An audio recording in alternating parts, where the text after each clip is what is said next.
할렐루야, 여러분 반갑습니다. 오늘 이 저녁 예배 자리에 우리 나오신 여러분 한 분 한 분을 사랑하고 축복합니다. 우리 양옆에 오신 분들과 교제 인사 나누실까요? 그리스도 안에서 사랑하고 축복합니다. 그리스도 안에서 사랑하고 축복합니다. 잘 오셨습니다. 잘 오셨습니다. 저는 오늘 여러분과 함께 이 사무엘의 결단이라는 제목으로 함께 말씀 나누기를 원합니다. 오늘 우리가 읽은 이 사무엘상 12장은 사무엘의 마지막 설교입니다. 이제 그가 이스라엘의 그 사사로서의 그 모든 지위와 자리들 내려놓고 이제 왕정시대가 시작되는 것이죠. 초대왕 사울에게 모든 왕위를 넘겨주면서 마지막 설교를 하는 거예요. 오늘날로 말하면 고별 설교, 은퇴 설교 같은 것입니다. 여러분, 사무엘이 이제 모든 거 다 내려놓으면, 은퇴하면 그 마음이 어떨까요?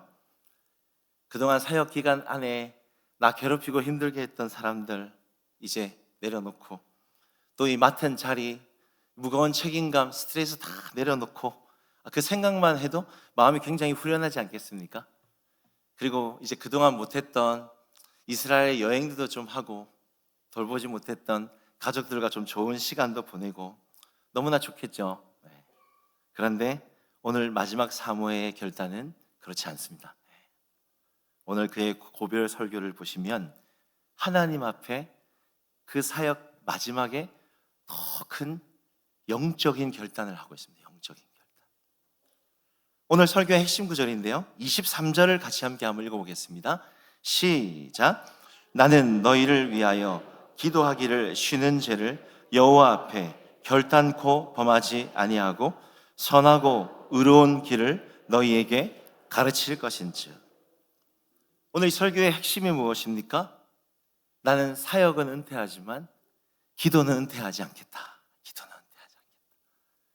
난 사역과 그 자리는 내려놓지만 기도는 쉬지 않고 계속하겠다. 기도는 쉬지 않고 계속하겠다. 기도에 대한 하나님께 더 큰 영적인 결단을 하나님 앞에서 하고 있는 것입니다. 대단하지 않습니까? 참 멋진 어른 아닙니까? 여러분, 오늘 우리가 이 사무엘의 결단을 통해서 기도를 배우는 시간이 되었으면 좋겠습니다. 이 결단 앞에서 우리도 다시 기도를 결단할 수 있는 그런 시간이 되었으면 좋겠습니다.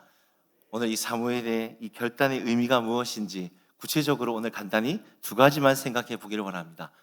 첫 번째, 이 사무엘의 이 결단은 기도의 자리에서 기도를 가르치는 사람이 되자입니다. 여러분, 오늘 사무엘의 이 마지막 설교의 결단은 다른 게 아닙니다. 여러분, 23절을 다시 함께 보시면 나는 너희를 위하여 기도하기를 쉬는 죄를 여호와 앞에 결단코 범하지 아니하고 선하고 의로운 길을 너희에게 가르칠 것인즉. 사무엘의 이 결단의 핵심은 너희를 위해서 기도를 가르치겠다는 것입니다. 기도를 가르치겠다. 여러분, 그렇다면 이 기도를 가르친다는 것이 어떤 의미일까요? 단순히 그냥 기도를 어떻게 하는지 그 방법을 알려준다는 것일까요? 아닙니다. 직접 기도를 하겠다는 거예요. 직접 그 기도의 모본을 통해서 기도의 능력을 가르쳐 주겠다는 것입니다. 직접 기도하는 그 자리를 통해서 하나님이 어떤 분이신지, 기도할 때 하나님께서 어떻게 선하고 의롭게 우리에게 길을 인도하시는지 내가 그 기도의 능력을 가르쳐 보여주겠다라는 것입니다. 이것이 사무엘의 기도의 결단인 것이죠. 멋있지 않습니까? 사무엘상 7장 13절에 보면 이런 말씀이 있습니다. 우리 7장 13절 우리 같이 함께 읽어보겠습니다. 시작. 이에 블레셋 사람들이 굴복하여 다시는 이스라엘 지역 안에 들어오지 못하였으며 여호와의 손이 사무엘이 사는 날 동안에 블레셋 사람을 막으시며. 여러분, 이 구절에 보시면 제 마음이 특별히 다가온 표현이 있었습니다. 무엇이었냐면 사무엘이 사는 날 동안에. 여러분 보십시오. 하나님이 원수 블레셋으로부터 이스라엘 백성을 보호해 주셨는데 여호와의 손이 사무엘이 사는 날 동안에 그렇게 해주셨다라는 것입니다. 놀랍지 않습니까? 하나님이 그 나라를 보호하셨는데 한 사람 때문에, 아니 이 한 사람이 어떤 사람이길래 그 한 사람 때문에 하나님이 그 나라를 보호하셨다라는 말입니까? 여러분, 오늘 이 구절과 직접적으로 연결되는 구절이 사무엘상 7장 5절이에요. 7장 5절 띄워주십시오. 같이 읽겠습니다. 시작. 사무엘이 이르되 온 이스라엘은 미스바로 모이라. 내가 너희를 위하여 여호와께 기도하리라. 아멘. 아멘. 여러분, 사무엘의 그 인생의 특징이 무엇이었냐면 사무엘은 기도하는 사람이었습니다. 기도하는 사람. 오늘 본문에도 보시면 나라와 공동체가 위기에 어려움에 빠져 있을 때, 나라가 중요한 결정을 해야 하는 그 순간에 사무엘은 미스바로 모여라. 먼저 기도하자. 먼저 모여서 기도하자. 이 위기와 문제 앞에서 먼저 하나님께 매달려 기도하자. 그리고 내가 너희를 위하여 기도하리라. 사무엘은 이 나라를 위해서, 백성들을 위해서 기도하는 사람이었습니다. 또 뒤에 나오는 또 하나의 말씀을 볼까요? 사무엘이 사는 날 동안에 블레셋을 막아주셨다. 이게 7장입니다. 여러분, 이어서 8장에 보시면 어떤 일이 일어납니까? 이스라엘 백성들이 이번에는 왕을 세워달라고 졸라요. 눈에 보이는 탁월한 지도자, 하나님 눈에 안 보이니까 내가 못 믿겠다. 좀 탁월하고 리더십이 있는 그런 리더자 왕을 세워달라, 그렇게 말합니다. 여러분, 이때 사무엘이 어떻게 반응하느냐? 8장 6절입니다. 사무엘 8장 6절 같이 함께 읽겠습니다. 시작.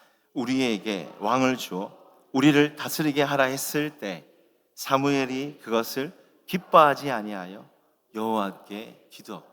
그대로 띄워주십시오. 자세히 보십시오. 이 말씀이 굉장히 신선하게 다가왔어요. 하나님 대신에 왕을 세워달라는 그 백성들, 그 불망, 그 불평, 사무엘은 기쁘지 않았습니다. 말씀에 어긋나는 거니까요. 근데 사무엘이 어떻게 했느냐? 여러분, 구절을 보십시오. 그것을 기뻐하지 아니하고 백성들과 싸움에 이렇게 돼 있습니까? 아니죠. 논쟁함에 그렇게 돼 있습니까? 아니죠. 기뻐하지 않아서 그 백성들을 꾸짖음에 라고 되어 있습니까? 그렇지 않아요. 여호와께 기도했다. 여러분, 이것이 진짜 리더의 영적 실력인 것입니다. 사무엘은 기도하는 사람이었어. 하나님이 내게 맡겨주신 이 영혼들이 하나님을 향한 마음이 식어지고 그 영혼이 잠들어 있을 때 미스바라 보이자, 다시 기도하자, 다시 회개하자, 다시 하나님께 나아가자, 그렇게 기도의 불을 지르는 기도의 중심이 되는 사람이었습니다. 또 공동체 안에서 왕을 세워달라고 자신을 공격하는 그 불순종하는 고집센 그 사람들에게 논쟁하거나 싸우지 않았습니다. 똑같은 방법으로 일일이 화를 내고 대항하고 악을 악으로 갚고 이를 이로 갚지 않았습니다. 여호와께 기도하며 사무엘이 사는 날 동안에 하나님께서 그 백성을 보호하셨다. 바로 이런 의미인 것이죠. 더 정확하게 얘기하면 사무엘이 사는 날 동안에 이것이 아니고요, 사무엘이 기도하는 동안에, 이게 맞아요. 사무엘이 기도하는 동안에 그 가정과 그 교회와 그 나라를 보호하셨다. 성경은 우리에게 분명한 진리를 알려주고 있죠. 여러분, 기억하십시오. 기도하는 한 사람이 가정을 지키는 것입니다. 기도하는 한 사람이 교회를 지키는 것입니다. 기도하는 한 사람이 이 나라와 이 민족을 지키는 것입니다. 여호와의 손은 다른 사람을 바라보는 것이 아닙니다. 기도하는 한 사람을 바라보고 있고, 기도하는 공동체를 바라보고 있고, 그 기도하는 공동체 가운데 하나님이 일하시고 역사하는 것입니다. 제가 이번에 21일 교회 회복을 위한 저녁 기도회를 참석하면서 사역자로서 좀 특별한 은혜를 받았습니다. 제가 저기 맨 뒤에 앉아 있거든요. 맨 뒷자리에 앉아 있으면 앞에 기도하시는 앉아 계신 이 어르신들의 이 등을 제가 다 봐요. 기도하는 등. 우리 담임 목사님부터 우리 기도하는 어르신들의 등을 이렇게 보면서 기도의 등으로 교회와 영혼들을 섬기는 그 모습이 그냥 저에게 굉장히 은혜가 되었습니다. 내 힘으로 해결할 수 없는 문제 앞에서, 인생의 중요한 결정과 시점 안에서 얼굴로 하는 리더십이 아닙니다. 말과 논리로 무언가 말하는 얼굴 리더십이 아니라 자신을 희생하고 겸손히 기도의 등으로 문제와 어려움들, 교회를 섬겨나가는 그 모습이 저에게 굉장히 깊은 감명을 받았습니다. 뒤에 기도하는데 그런 생각이 들더라고요. 이전에는 그런 생각 많이 했습니다. 저같이 철없고 어린 이 교역자들은 교회를 섬길 때 이 교회가 뭔가 재능 있고 힘 있고 젊은 세대 청년들이 뭔가 열심히 많고 봉사해야 교회가 잘 돌아가고 교회가 부흥하고 뭔가 잘 될 것 같았는데 그게 아니더라고요. 새벽마다 저녁마다 기도의 등의 이 리더십으로 늘 그 자리를 지키고 교회와 다음 세대와 이 나라를 위해 기도하시는 영적 부모님들, 영적 기도하는 우리 부모님들, 이분들이 있었기 때문에 지금의 가정과 교회가 있는 것이구나. 우리 눈에 아무 힘이 없어 보이는 그 할머님, 할아버지의 그 기도가 있었기 때문에 그 진짜 힘과 능력이 오늘날 우리 다음 세대 자녀 손들, 오늘 이 교회가 하나님께서 이렇게 이어오고 계시다는 것을 깨달았습니다. 오늘 예배에 참석한 우리 다음 세대, 우리 젊은 청년들이 우리 어르신들의 그 기도하는 등의 리더십을 본받았으면 좋겠어요. 하나님 나라의 교회와 교회 공동체는 얼굴 리더십으로 이끌어지는 것이 아닙니다. 겸손과 묵묵히 기도의 등으로 자리를 지켜가시는 이 기도의 등으로 교회가 세워가고 있는 것입니다. 제가 읽었던 최근의 책에 이런 글이 있었습니다. 제가 읽어드릴게요. 우리나라 교회 역사에서 새벽 기도의 무릎을 꿇은 어머님들이 기념되어야 할 것이다. 우리가 알지 못하는 수많은 어머니, 누님, 사모님들로 인해 역사가 바뀌고 시대가 변화되었다. 참 통찰력이 있는 그런 글입니다. 우리 생각에는 이 가정, 교회, 이 나라 민족이 똑똑하고 재능 있고 힘 있고 엘리트층이고 지식 있고 뭔가 돈 있는 사람들이 이 교회와 나라와 민족들을 이끌어간다 그렇게 생각하겠지만 하나님의 관점에는, 성경적 관점에는 여러분 그렇지 않다라는 것이죠. 얼굴 리더십이 아니라 묵묵히 그 다리에서 기도하시는 믿음의 선배들, 영적 부모님들, 할아버지 할머님들의 그 기도를 통해서 하나님은 이 나라와 민족과 교회의 역사를 바꾸시고 이 가정과 이 교회를 보호하시고 이끌어 가신다라는 것이죠. 이게 성경적인 관점인 것입니다. 만약 앞으로 우리 교회 안에 어떤 부흥과 회복과 역사가 일어난다 하더라도 그것은 기도의 어머님들 때문인 것입니다.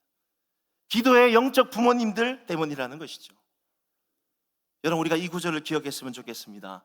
사무엘이 사는 날 동안에, 사무엘이 기도하는 동안에 저는 이 구절을 보면서 감사가 나왔습니다. 하나님, 기도하는 교회 만나게 해주셔서 감사합니다. 하나님, 가정과 교회는 사연 없고 문제 없는 교회와 가정 없어요. 그런데 기도의 제목 주셔서 감사합니다. 제가 지금 기도하지 않는 제가 기도할 수 있어서 감사합니다. 기도의 영적 어르신 아버님들 그 등을 보고 기도를 가르치셔서 감사합니다. 우리가 이 감사를 배워야 하는 것이죠. 그리고 이 기도의 등을 보며 우리 닮은 젊은 세대들이 이 다음 자녀손들, 우리 다음 세대들에게 어르신들이 그랬던 것처럼 기도의 등으로 삶과 신앙을 가르쳐 줄 수 있는 영적 아비 어미들이 많이 생겨났으면 좋겠습니다. 여러분 기억하십시오. 한 사람이 기도할 때 역사가 일어납니다. 한 사람이 기도할 때 가정과 교회의 회복이 일어나는 것이죠. 우리 옆에 분에게 이렇게 선포할까요? 한 사람이 기도할 때 가정과 교회가 회복됩니다. 한 사람이 기도할 때 가정과 교회가 회복됩니다. 아멘. 두 번째로 또 한 가지 살펴볼 것은 오늘 이 사무엘의 기도의 이 결단의 동기가 무엇인가, 이게 굉장히 중요합니다. 어떻게 이런 결정을 하게 되었는가? 기도의 쉬는 죄를 범하지 않겠다라고 했는데 그 동기가 무엇인가? 그것은 이 기도에 대한 거룩한 부담감이에요. 부담감. 하나님이 주신 부담감. 23절을 보시면 내가 기도하기를 쉬는 죄를 범하지 않겠다, 그렇게 선언합니다. 기도를 쉬는 것, 기도를 하지 않는 것을 이 죄라는 단어로 강하게 사용하고 있어요. 여러분 어떠십니까? 여러분 기도 쉬는 거 안 하는 것, 이 죄라고 생각해 보신 적 있으십니까? 그렇게 느끼십니까? 죄송한데 저는 그렇게 느끼지 못했어요. 기도 안 하는 게 뭐가 그렇게 죄일까? 하나님께, 이 주변 분들에게 좀 미안한 것이지 어떻게 죄일 수 있을까 생각을 해봤습니다. 근데 여러분, 사무엘에게는요, 기도를 쉬는 것이 죄였어요.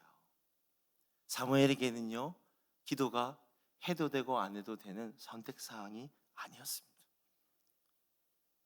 사무엘에게는 기도하지 않는 것이 그 연약한 공동체에 대한 미안함을 넘어 죄스러운 거룩한 부담감이 있었어요. 부담감. 그런 생각을 해봤습니다. 어떤 사람들이 계속 새벽과 저녁 기도회를 계속 나올 수 있을까? 목회자, 장로님, 권사님, 안수집사님, 직분자들이어서 나오게 될까? 아니라는 생각이 들었습니다. 제 마음도 아니거든요. 이 직분의 자리와 사람들의 인정과 시선이 우리를 더 깊은 기도의 자리로 이끌지 못해요. 그렇다면 이 기도의 자리를 지키는 사람이 누구일까요? 내게 맡겨주신 이 연약한 공동체, 아파하는 이 공동체에 대해서 기도하지 않으면 그냥 미안한 것을 넘어서 죄스러운 거룩한 부담감을 가진 사람들입니다. 이 부담감에 순종하는 거예요. 순종하면 나아오는 것이죠. 저도 과거에 이런 부담감을 경험한 적이 있었습니다. 4년 전이었는데요, 제가 청년부 섬기는 한 청년이 뇌출혈로 쓰러져서 3달 입원하고 천국에 갔습니다. 뇌출혈 이후로 뇌사 판정을 받고 중환자실에서 아무 말도 못하고 깨어나지 못하고 있는 것이죠. 그래도 보호자 신분으로 계속 가서 손을 잡고 기도하는, 인원아 이제 일어나야지, 인원아 이제 깨워서 같이 예배해야지, 건강하게 같이 축구도 하고 찬양도 하고 예배도 하고 놀아야지, 계속 기도했어요. 근데 그러면서 제 안에 그런 마음이 들더라고요. 내가 이 청년 좀 더 건강하고 교회 열심히 나올 때 관심을 가져주고 기도 많이 해줄 걸, 건강하게 웃으며 목사님하고 부르고 교회 올 때 좀 많이 안아주고 좀 더 신방해주고 최선을 다할 걸, 내가 사랑과 관심과 기도를 잘 해주지 못해서 혹시 이렇게 된 것은 아닐까? 내가 좀 더 건강할 때, 이 친구가 건강할 때 좀 더 기도해 주지 못한 것이 죄스러운 마음이 드는 것이죠. 하나님이 부르시고 떠나가면 아무 소용이 없구나. 더 이상 기도하고 싶어도 기도할 수 없는 때가 오는구나.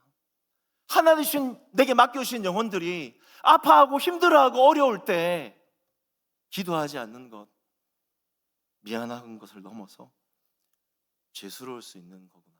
그때 깨닫게 되었습니다. 여러분, 이것은 우리 공동체 모두가 느끼는 마음 아닐까요? 여러분 구역에 마음이 아프고 몸이 불편해서 교회 오지 못하고 아파하고 힘들어하는 지체 이야기를 들었어요. 그 상황을 알고 있어요. 여러분 마음에 거룩한 부담감이 생기지 않겠습니까? 내 가족 중에서 내가 이름을 불러주지 않으면 올 수 없는, 내가 기도해 주지 않으면 하나님께로 나오지 않고 죄와 사망의 길로 갈 수밖에 없는 그 믿지 않는 영혼들이 있는데 거룩한 부담감이 생기지 않겠습니까? 내가 사랑하고 속해 있는 공동체에 다툼과 아픔과 분열 가운데 힘들어하고 어려워하는 이야기들을 내가 뻔히 듣고 알고 있는데 그것이 기도해도 되고 안 해도 되는 선택사항입니까? 아니면 나와 아무 상관없는 일일까요? 그렇지 않죠. 정말 사랑한다면, 정말 한 지체라면 그 거룩한 부담감 앞에서 순종하며 나아가야 하는 것입니다. 우리의 양심 안에서 성령이 외치는 소리를 들어야 하는 것이죠. 네가 사랑하는 네 가족과 네 지체의 문제 앞에서 네가 아파하고 함께 기도하고 싸워주지 않았을 때 넌 죄스러워해야 한다. 넌 미안한 걸 넘어 죄스러워해야 된다. 우리 마음에 엄중한 거룩한 부담감을 성령께서 주시는 겁니다. 오늘 사무엘이 기도에 씌는 죄를 범치 않겠다는 이 결단이 바로 이 성령께서 주시는 그 연약한 백성들을 향한 엄중한 거룩한 부담감인 것입니다. 역대하 7장 14절에 이런 구절이 있습니다. 우리 같이 함께 읽어볼까요? 시작. 내 이름으로 일컫는 내 백성이 그들의 악한 길에서 떠나 스스로 낮추고 기도하여 내 얼굴을 찾으면 내가 하늘에서 듣고 그들의 죄를 사하고 그들의 땅을 고칠지라. 여기서 중요한 구절은 내 이름으로 일컫는 내 백성이 기도하여 내 얼굴을 찾으면이에요. 자, 보십시오. 그냥 내 백성이 기도하여 내 얼굴을 찾으면 이렇게 해도 돼요. 내 이름으로 일컫는 내 백성, 왜 그렇게 얘기했을까요? 이것이 하나님이 기도 응답하시는 중요한 기도의 조건입니다. 아무나 기도 응답 안 해주십니다, 여러분. 세상 사람들 아무리 천일 기도해도 안 들어주세요. 성경에 근거가 있어요. 내 이름을 가진 하나님의 백성들만이 기도해야 들어주신다. 이 이름을 가진, 이 특권을 가진 교회, 그들만이 기도할 수 있고 그들의 기도만이 들어주신다 말씀하시는 것입니다. 근데 만약 이 이름을 가진 교회, 그들이 기도하지 않으면 어떻게 될까요? 직무유기가 되는 것이죠. 이들만 기도할 수 있기 때문에, 이들만 회복할 수 있기 때문에. 여러분, 교회는 하나님과 세상의 중보자입니다. 하나님의 말씀과 복음을 세상에 전하기도 하지만 이 세상의 죄악과 고통과 아픔을 하나님께 가지고 나아가 기도하는 영적 중보자, 제사장인 것입니다. 저와 여러분만이 기도할 수 있는 것이죠. 왜 우리가 저녁마다 21일 동안에 나라와 가정과 교회를 위해 기도해야 했습니까? 하나님의 소중한 이름을 가진 백성들이기 때문입니다. 교회만이 기도할 수 있는 특권을 가질 수 있는 거예요. 기도할 수 있어서 너무나 감사한 것입니다. 여러분, 우리 교회가 이 기도의 특권을 가지고 하나님 부르신 자리에서 기도를 멈추지 않기를 원합니다. 여러분이 부르신 그 자리에서 하나님이 주시는 거룩한 부담감이 있다면 여러분 순종하십시오. 순종하십시오. 여러분의 도움과 기도가 필요한 영혼들에게 얼굴 리더십이 아니라, 말이 아니라, 거창한 어떤 말이 아니라 기도의 등으로 묵묵히 가족들과 영혼들을 섬길 수 있는 그런 기도의 사람들 다 되시기를 주님의 이름으로 부탁을 드립니다. 말씀을 맺겠습니다. 제가 선물 받았던 과거의 책 중에 이런 책이 있었는데요, 류태영 박사님의 기도 인생이라는 책입니다.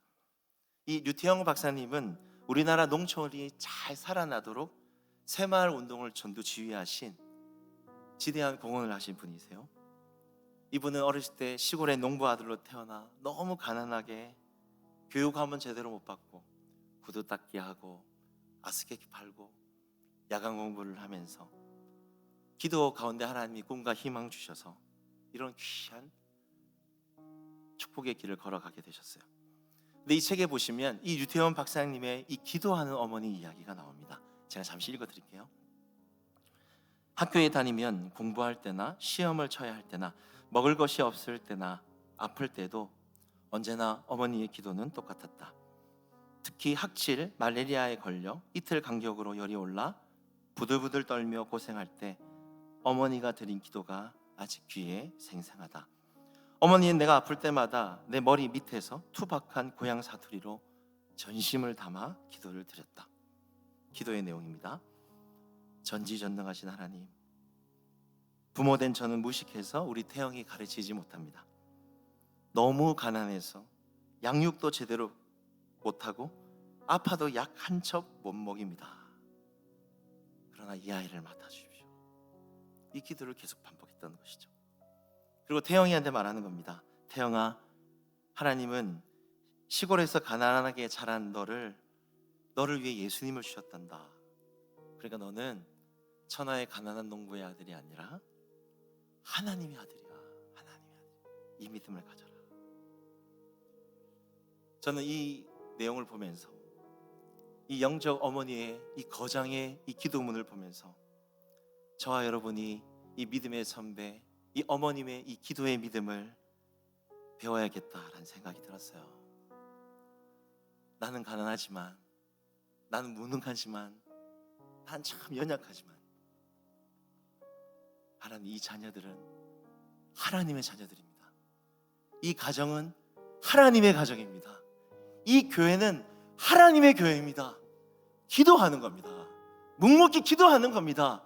그렇게 기도할 때 하나님이 책임져 주시는 것입니다. 이 기도의 믿음이 저와 여러분에게 있었으면 좋겠습니다. 오늘날 저와 여러분이 우리 가정의 자녀와 교회와 나라를 가장 잘 섬길 수 있는 방법은 기도하는 것입니다. 기도하는 것입니다. 여러분, 우리가 하나님 부르신 자리에서 입으로 말로 하는 얼굴 리더십이 아니라 묵묵히 겸손히 하나님께 다 맡겨드릴 수 있는, 기도의 등으로 삶과 자녀들과 다음 세대에게 삶과 신앙을 가르치실 수 있는 그런 기도하는 인생, 기도의 영적 부모들이 다 되시기를 주님의 이름으로 부탁을 드립니다. 우리 같이 함께 찬양하고 기도했으면 좋겠는데요.